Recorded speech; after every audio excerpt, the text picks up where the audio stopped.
యెహోవా ఎలాంటి సెలవిచ్చుచున్నాడు, పురాతన మార్పుల గురించి విచారించండి. చెప్పండి. ఇప్పుడు మీ ఊరు కాదు, నేను ఎక్కడికి వచ్చాను. ఇప్పుడు పిసిసి మెంబర్ గారి గురించి ఎవరో చెప్పారు. ఇప్పుడు పిసిసి మెంబర్ గారు ఇల్లు ఎక్కడ అని విచారించాలంటే మళ్ళీ ఎవరో ఒకరిని అడగాలి కదా. అనుకోకుండా ఆయన ఇంటికి వెళ్ళిపోతే నాకేం తెలుస్తుంది? కొత్త వాళ్ళకి అయితే ఇప్పుడంటే ఆయన ఇల్లు ఎప్పుడో తెలుసు కదా. నేను మిమ్మల్ని ఏం అడగలే, నేనే అంటాను. పురాతన మార్పుల గురించి విచారించండి అంటే తెలుసుకోవాలి. పలానా పలానా సో అని అడగాలి. అడిగి ఏం చేయాలంట? మేలు కలుగు మార్గం మేది అని అడిగి అందులో నడుచుకోండి. అప్పుడు మీకు ఈరోజు నెమ్మది లేదు. ఏ మార్గం పడితే ఆ మార్గంలో వెళ్ళిపోతున్నాం. పౌలు దమస్కు మార్గం గుండా ఎక్కడికి వెళ్తున్నాడు? చెప్పండిలా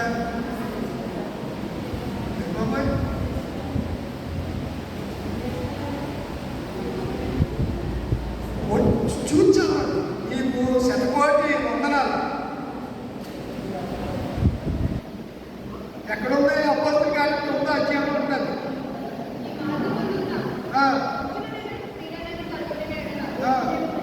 దమస్కు యెరూషలేము తీసుకుంటూ వస్తానికి ఏ మార్గం? ఎక్కడికి వెళ్తున్నాడు? దమస్కు వెళ్తున్నాడు. దమస్కు అంటే ప్రస్తుత సిరియా దేశం. ఏ దేశం? సిరియాకి వెళ్తున్నాడు. సిరియా దమస్కుకు వెళుతూ ఉండగా ఆ దమస్కు మార్గములో అంటున్నాడు. అక్కడ మార్గములో దేవుడు అతను ఏం చేశాడు? దర్శించి సౌల సౌల నన్ను ఎలా హింసించుచున్నావు అని అడిగాడు. ఎక్కడి నుంచి ఎక్కడికి వెళ్తున్నాడు? ఒకడు యెరూషలేము నుంచి ఎక్కడికి వెళ్తే దొంగల చేత పట్టుకున్నాడు. ఎక్కడి నుంచి పట్టుకోండి వాక్యాన్ని. ఒకడు యెరూషలేము నుంచి ఎరుకోకి వెళ్తుంటే ఎవరి చేత పట్టుబడ్డాడు? ఏ మార్గం గుండా వెళ్తున్నాడు? యెరూషలేమే సువిశాలమైన మంచి మార్గం. ఆ మార్గాన్ని విడిచి ఏ మార్గంలో వెళ్తున్నాడు? ఎరుకో మార్గం గుండా ఎరుకోకి వెళ్తున్నాడు. వెళ్ళొచ్చాడు. ఎవడి? ఒక యూదుడు, ఒక క్రైస్తవుడు, దేవుడిని ఎరిగినటువంటి వాడు లోకంలో ఉన్నటువంటి ప్రాంతానికి వెళ్ళొచ్చా? వీడు వెళ్ళాడు కంటే ఎవరికి చిక్కుపడ్డాడు? అంతే. సంఘాన్ని విడిచి, పురాతన మార్గాన్ని విడిచి, దైవ సేవకులు అనుదినము మిమ్మల్ని ఆత్మీయ ఇంటిగా నడుచున్న దేవుని సేవకుని విడిచి మీరు ఎక్కడికి వెళ్ళి ఎలాంటి పరిస్థితి వస్తుంది? అందులో ఏమవుతారో డౌట్ లేదు. మీరు బైబిల్ ఆదికాండం నుంచి ప్రకటన గ్రంథం వరకు మీరు చదవండి. ఈ విషయాలు కనబడుతుంటాయి. మీకు ఆత్మీయమైన ఆహారం పెడుతూ ఆత్మ సంబంధమైన మందిరాలుగా మిమ్మల్ని కడుగుతున్నటువంటి దేవుని సేవకుని, దైవ సేవకుని మాటను విస్మరించి మరొక మార్గంలో, కొత్త మార్గంలో వెళితే ఇలాంటి దొంగలు మిమ్మల్ని ఏం చేస్తారు? దోచుకుంటారు. ముందు ఒకసారి వందించావా? అమ్మ వందనాలు. తర్వాత మళ్ళీ వస్తాడు, ఏదో కట్టుకథ చెప్తాడు, మీ ఇంటికి చెప్తాడు. తర్వాత ఆయన కట్టుకథకి నువ్వు కరిగిపోయి విరిగిపోయి దుఃఖం వచ్చేసి ఇంట్లో ఏముంది మీ ఆయన దగ్గర మొత్తం దోసి పెట్టేది. వాడు చక్కగా వెళ్ళిపోతాడు. మళ్ళీ నీ కంటికి కనబడి ఇలాంటి వాడు కూడా చాలా మంది నేటి దినాల్లో ఉంటూ ఉన్నారు. ఇది చాలా జాగ్రత్తగా మనము ఆలోచన చేయాలి. వాడు యెరూషలేము నుంచి పురాతనమైన దాన్ని విడిచి ఎక్కడికి వెళ్ళిపోతున్నాడు? ఎక్కడికి వెళ్తున్నాడు? పర్యవసానం చెప్పండి. దొంగల చేత. ఇప్పుడు ఇశ్రాయేలు ప్రజలు కూడా అదే చేశారు. మళ్ళీ 16వ అధ్యాయంలోకి వచ్చేది. 16వ అధ్యాయంలోనికి వచ్చేస్తే మొదటి వచనం, మరియు యెహోవా నాకు ప్రత్యక్షమై ఇలాగూ సెలవిచ్చారు. అక్కడ ఆగండి. తర్వాత మీరు ఎక్కడికి వస్తారంటే 14వ వచనానికి వచ్చేది. మళ్ళా యెహోవా సెలవిచ్చిన మాట మీరు చూడండి. దానికి దీనికి వ్యత్యాసం చూడండి.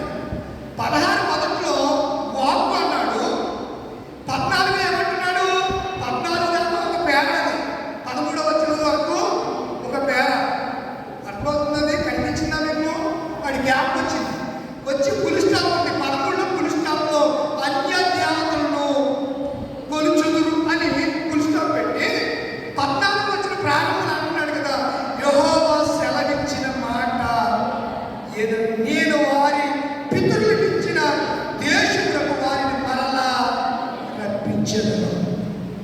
ఏ మార్గాన్నైతే విడిచివాడు వెళ్ళిపోయారో, ఎక్కడికైతే వారు వెళ్ళిపోయారో వాటి మళ్ళా రప్పిస్తాను. ఎందుకు రప్పిస్తున్నారు అంటే ఇప్పుడు 17వ వచనం చదవాలి. ఏలైనా నువ్వు ఎక్కడికి వెళ్ళిపోయావో, ఎక్కడ పడిపోయావో, ఎక్కడ భద్రమైపోయావో, నువ్వేం చేస్తున్నా ఏలైనా మారిపోయిన త్రావులన్నిటి మీద దృష్టి ఇచ్చి తిని ఏది నా కన్నులకు ఏలేదు. అయితే ఒక మాట చెప్పు, వారి దోషము నాకు దోషం అంటే ఏంటి చెప్పండి?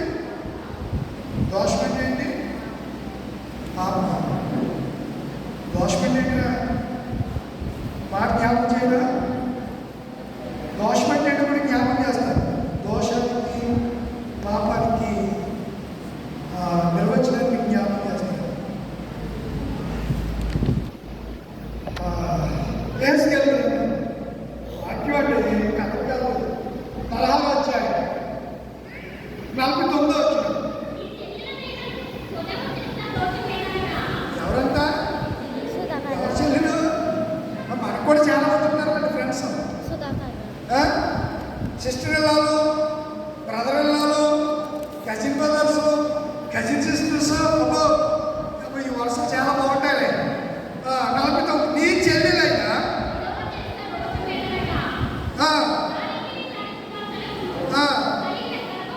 దోషం అంటే గర్వం అని అర్థం.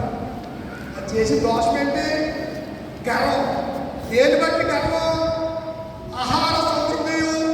ఆ గర్వం దానికి ఎందుకు వచ్చిందంట? అక్కడే ఉంది కింద. ఆహార ఆడికి గర్వం ఎందుకు వచ్చి చెప్పండి. ఎవరికి? నా ప్రాణంలో తిరుమల ఆడుకున్నవాడు గర్వం ఎందుకు ఉంది? అందుకనే చూపించమన్నాడు. రెండు వాళ్ళ ఆగరా అన్నాడు దేవుడు.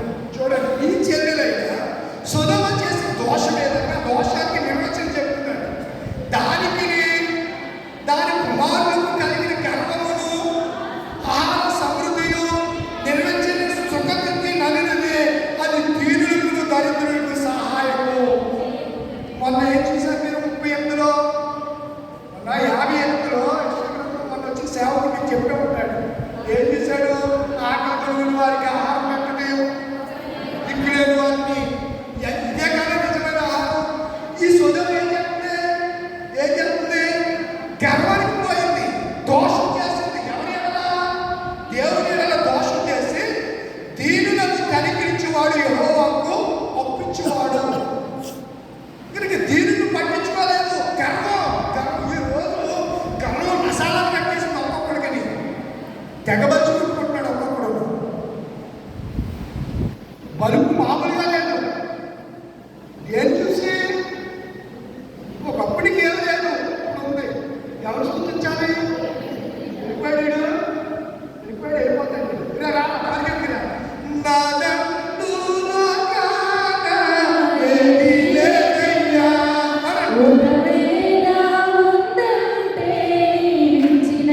ప్రభువా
చక్కటి గీతాలన్నది.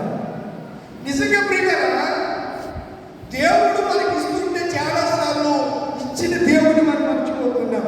సొదొమ అదే చేసింది. దోషం అంటే నిర్వచనం గర్వం. గర్వం ఎందుకు వస్తానంటే సుఖస్థితి, ఇంకేంటి చెప్పండి, నిర్మించాలి సమృద్ధి. సుఖస్థితిని బట్టి మనుషులకు ఏమొచ్చేస్తుంది? గర్వం. ఈరోజు గర్విష్ఠులు దేవుడికి ఎలాంటి వాళ్ళంట? అసహ్యులు. గర్విష్ఠులు ఎవరికి అసహ్యులు? దేవుడికి అసహ్యులు. ఏ విషయంలో గర్వపడుతున్నామో ఆ గర్వాన్ని విడిచిపెట్టి దీన మనసు కలిగి దేవుడి స్థితిలో మనము తగ్గించుకోవడానికి ప్రత్యేకంగా తగ్గించుకుంటే తగిన కాలంలో దేవుడు మనం ఏం చేస్తాడు? హెచ్చిస్తాడు. ఎవరైతే తగ్గించుకోగలుగుతాడో వారి దేవుడు హెచ్చిస్తాడు. కనుక దేవుడు అంటున్నట్టు మాట్లాడ, మీ మార్గముల మీద ఏ దృష్టి ఉంది? నా తను దృష్టి ఉన్నది. ఏది నా తండ్రులకు మరుగై ఉండదు కాలేదు. మన గర్వం కూడా ఆయనకి తెలుసు. దోషం నాకు, నీ గర్వం నాకు తెలుసు. ఏ విషయంలో నువ్వు విడిచిపడిపోతున్నావు, ఏ విషయంలో నువ్వు ఎగిరెగిరి పడుతున్నావో ఎవరికి తెలుసంట? నా ఇంట్లో నీ భార్యకు తెలీదు. కొన్నిసార్లు దాన్ని చూసుకుని దీన్ని కొట్టేస్తూ ఉంటాడు. ఇంక ఇంకేం పట్టించుకోడు. దేని చూసుకుని ఇంట్లో దాన్ని ఉన్నదా దేంట్లో చూసుకున్నట్టే ఇంట్లో ఉంటే ఉన్నదే పోయిందంటే ఉంచుకున్నది పోయింది ఉన్నట్టుగా ఏదో సార్లు ఎంతో అంటూ ఉంటారు. అలా కొన్నిసార్లు ఇంకోసార్లు ఉంటారు. ఏం చేశాడంట? మబ్బు చూసి గంట తీసేశాడంట. ఏం చూసి? మబ్బు చూసేస్తే వర్షం వచ్చేస్తే వర్షం నీళ్ళు వస్తాయి కదా అని చెప్పి గంట తీసేస్తే వర్షం రాలేదు. పరిస్థితి ఏంటి? ఆకుపాటు ఎండిపోతుందా? విత్తనాలు పాడైపోతాయా? అదే కదా జరిగేది. ఆలోచించేద్దాం ప్రియులారా. కనుక దేవుడు అంటున్నాడు, మనం ఏ విషయంలో గర్వపడుతున్నామో తెలుసు. పేతురు కూడా అలాగే గర్వపడేవాడు. అందుకే ఇప్పుడు వచ్చాడు పాటలోకి వచ్చాడు. ఎక్కడ చదివారు?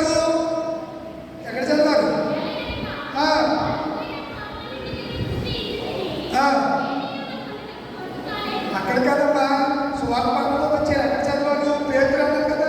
పేతురు అంటే ఇక్కడ వేరు మీద దగ్గర మాట్లాడతారు. పేతురు మత్తయి సువార్త 16వ అధ్యాయం చదువుతుంది. 16వ అధ్యాయంలో యేసు పిలుపుదైన కైసరయ ప్రాంతానికి వచ్చాను. పేతురు కూడా చాలా గర్వించండి, చాలా గర్వించండి. ఏదో అడిగినా కంగారుగా గాబరా చెప్పే వ్యక్తిత్వం కలిగాడు. సరేనా బాబు, నువ్వు ఎందుకు ఇలా విడిచిపెట్టుకుంటావు అని పేతుర్ని అన్నాడు. అసలు నేను ఎవరన్నా చెప్పుకుంటున్నారని అడిగాడు. ఎవరు అడిగాడు? చెప్పండిరా. ఎవరినే? పేతుర్ని కాదు, అందరిని అడిగాడు. అదే మరి అందరిని అడిగాడు, పేతుర్ని అడగలేదు. శిష్యులను అది చదవాలి బాధ్యతలు. నేనంటే పేతుర్ని అడిగాడని శిష్యులను అడిగి ఏమవుతుంది? శిష్యులను అడిగాక వారు అప్పుడు శిష్యులు వారు కొందరు అమ్మ అక్కడికి వెళ్ళిపోయారు. 14 వారు కొందరు బాప్తిస్మమిచ్చు. చూడండి, కొందరు ఏలియాను, కొందరు ఇప్పుడు ఎందుకు చదివించారంటే ఆ పాటలో ఇందాక మనం ఏ గ్రంథాన్ని ధ్యానం చేసాం? ఇప్పుడు పేతురు కాదు, శిష్యులు ఏమంటున్నారు? కొందరు ఇర్మియాను, తర్వాత లేక ప్రవక్తలు ఒకడని చెప్పుకుంటున్నారు. అందుకైనా శిష్యులు అందరూ అడిగాడు, మీరైతే నేను ఎవడనని చెప్పుకుంటున్నారని అడిగాను. ఇప్పుడు రండి, ఇప్పుడు పేతురు మాట్లాడుతున్నారు.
60 తీసేయండి. 2026లో 60 తీసేస్తే 1900 నేను కూడా కాన్ఫిడెంట్ అయిపోతుంది. మీరు నాకు చేసినట్టు ఆ సెల్ ఫోన్ తగ్గినట్టు గమ్ముగా ఇష్టపడి వాటికి చాలా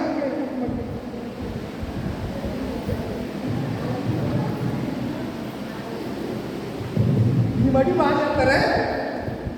ఓకే ఫోన్లు వచ్చాక ఈ దరిద్రం ఆడెవడో పని ఎక్కడ ఫోటో పెడతాడు.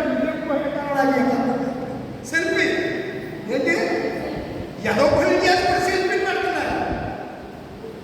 మటర్ చేస్తా కూడా సెల్ఫీ పెట్టి ఏదో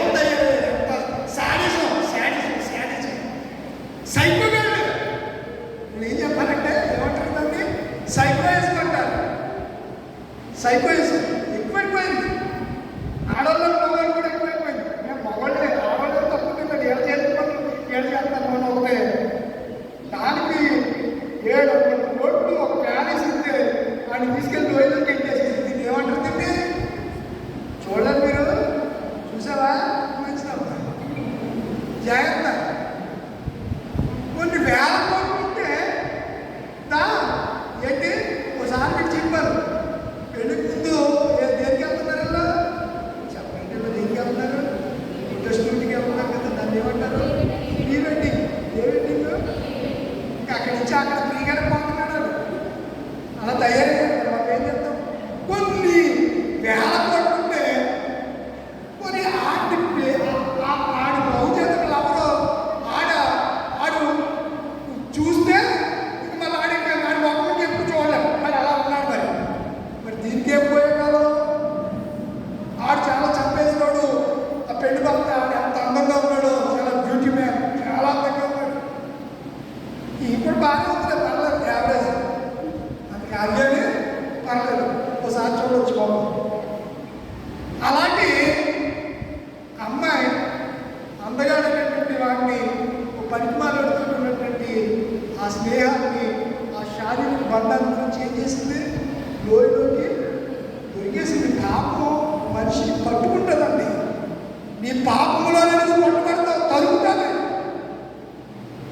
హేబెలు తప్పు మొరపెడితే ఎవరున్నారు? దేవుడు విన్నాడు. ఒక అనీతిమంతుడు చచ్చిపోతే దేవుడికి అంత ఇబ్బంది ఉంటుందండి. ఒక నిరపరాధి చచ్చిపోతే వాడు పెట్టే వారు ఎక్కడికి వెళ్తుంది? దేవుడి సన్నిధికి వెళ్తారు. ఇది క్రీస్తు పూర్వం 65లో ఇది వ్రాయబడితే ఇందులో 5 అధ్యాయాలు ఎందుకు వచ్చినా చెప్పండి.